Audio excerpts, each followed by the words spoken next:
अस्सलाम वालेकुम स्टूडेंट्स। आज का टॉपिक है किडनी फेलियर और रीनल फेलियर। किडनी फेलियर क्या है? किडनी फेलियर का मतलब होता है कंप्लीट और पार्शियल फेलियर ऑफ किडनी, यानी किडनी जो है वो या तो कम्प्लीटली या फिर आधी, ये है किडनी। अगर इसमें कोई इशू आता है, कोई प्रॉब्लम है, तो ये पूरी तरह ख़राब हो जाएगी या फिर आधी। तो ये कंप्लीट और पार्शियल फेलियर ऑफ किडनी है। किडनी के फंक्शन में अगर कोई इशू आता है तो उसे कहा जाएगा किडनी फेलियर। अब इसकी वजूहात क्या हैं? किडनी फेल क्यों होगी? इसकी वजूहात हैं, अगर किसी पर्सन को डायबिटीज़ है या हाइपर टेंशन यानी बीपी का इशू है, और ऐसी बीमारी है जो कि काफ़ी अरसे से लगी हुई है, उसकी वजह से किडनी फेल होने के चांसेस बहुत ज़्यादा हैं।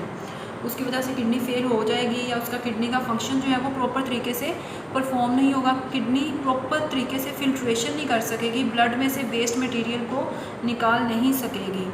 अब अगर ब्लड सप्लाई किडनी में, या फिर अगर उसको ब्लड सप्लाई नहीं प्रॉपर तरीके से हो रही है किडनी की, या ड्रग्स बहुत ज़्यादा लिए जा रहे हैं, ड्रग की ओवरडोज हो गई है, तो उसके नतीजे में भी किडनी फेल हो सकती है। अब मेन सिम्टम्स क्या हैं? अगर किडनी फेल हो गई है, पता कैसे चलेगा? इसके सिम्टम्स क्या हैं?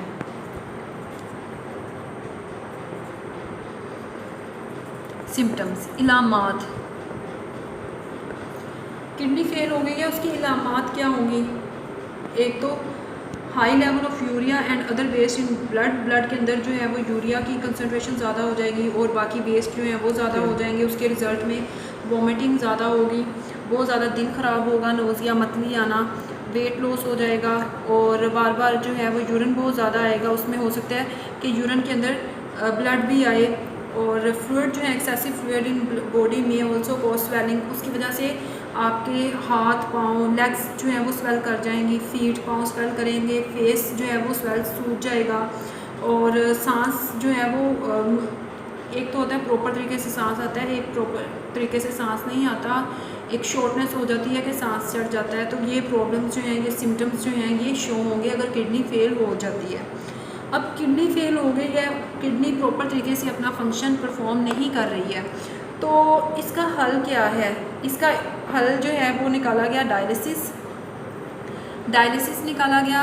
अगर तो किडनी फेल नहीं हुई, किडनी अभी प्रॉपर काम नहीं कर रही लेकिन अभी ठीक है, तो फिर डायलिसिस कर लिया जाता है। लेकिन अगर किडनी फेल हो चुकी है, किडनी ख़राब हो चुकी है, तो फिर इसका हल है किडनी ट्रांसप्लांट।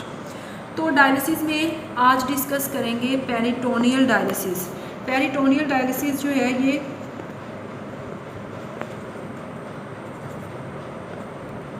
पेरिटोनियल डायलिसिस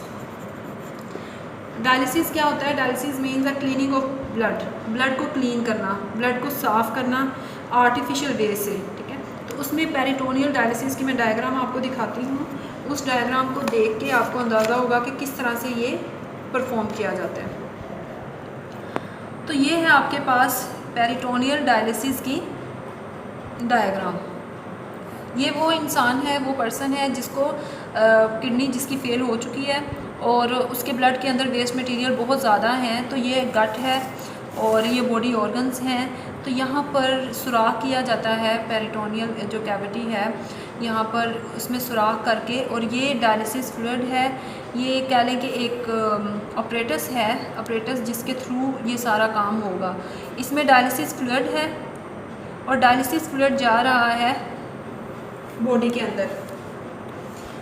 अंदर जाएगा डायलिसिस फ्लूइड, और जैसे ही ये फ्लूइड अंदर जाएगा तो वापस जब आएगा तो अपने साथ जो है वो सारे वेस्ट मटेरियल और जितना भी इसके अंदर कोई भी यूरिया या सॉल्ट की हाई कंसंट्रेशन है, क्योंकि हाई कंसंट्रेशन जो है यूरिया और सॉल्ट की वो डेंजरस है इंसानों के लिए, तो उसका बॉडी से रिमूव होना बहुत ज़रूरी है। तो यहाँ पर ये लिक्विड, क्योंकि किडनी तो काम करनी है, ये सारा फंक्शन किडनी का है, तो यहाँ पर डायलिसिस फ्लूइड जैसे ही बॉडी के अंदर जाएगा तो ये डिफ्यूजन के थ्रू और डिफरेंट प्रोसेस के थ्रू इसके जो हार्मफुल केमिकल्स हैं, हार्मफुल सॉल्ट्स हैं और हायर कंसंट्रेशन है जो, वो सारी रिमूव होके यहाँ से एब्जॉर्ब होके इस फ्लूइड के थ्रू यहाँ आ जाएगी और इसे बाहर निकाल लिया जाएगा। ये है पेरिटोनियल डायलिसिस, जो कि इंसानों के साथ किया जाता है उसकी पेट की कैविटी के साथ यहाँ पर, ठीक है, इस तरह से किया जाएगा यहाँ सुराख करके। अब पेरिटोनियल डायलिसिस जो है आपके पास, इसको मैं आपको बताती हूँ, it's a type of dialysis. The dialysis fluid is pumped for a time into peritoneal cavity which is the space around gut. This cavity is lined by peritoneum. Peritoneum contains blood vessels भी होंगी उसमें।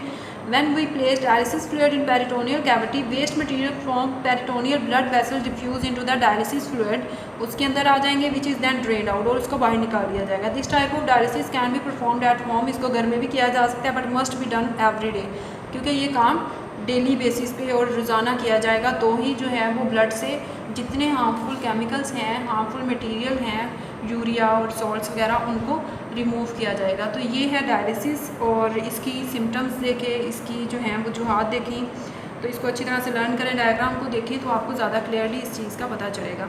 आपने मुझे बताना है peritoneum क्या है, और जो इस निडल, एक स्पेसिफिक निडल यूज़ की जाती है सुराख करने के लिए, उसका नाम क्या है। Thank you so much for watching.